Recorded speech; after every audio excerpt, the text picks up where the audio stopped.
భర్త పేరు మల్లయ్య 3 ఎకరాలు 12,30,000 రూపాయలు. నల్ల రాజవ్వ భర్త పేరు పరశురాములు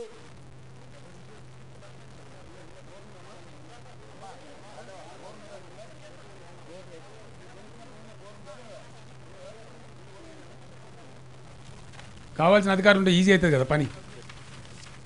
ముఖ్యమైన ఉంటే ఫస్ట్ ఫేజ్లో ఈ డబ్బులు తీసుకుందాం. ప్రతి గ్రామానికి 25 లక్షలు. ఒక 3-3.5 ఏళ్ళ తర్వాత మనకు ఎట్లుంటుందంటే మొట్టమొదలు ఈరోజు లోతుగా చేసుకున్న చెరువులు ఏవైతున్నాయో ఈ కెనాల్ సిస్టమ్ ద్వారా ఈ ప్రాజెక్టు నీళ్ళు వచ్చి పడుతుంటే ఫస్ట్ ఫేజ్లో ఏం చేస్తామంటే మొత్తం చెరువులు నింపేసుకుంటాం. మన గజ్వేల్ నియోజకవర్గంలో ఉండే 1212 చెరువులు ఏవైతున్నాయో అవన్నీ నింపుతాం అంతే. మన దగ్గర బాగా పడని కాక పడకపోని కాక. ఎందువల్ల గోదావరి అనేది కొన్ని వేల కిలోమీటర్ల పరిధిలో పడేటువంటి నీళ్ళని తీసుకుంటుంది.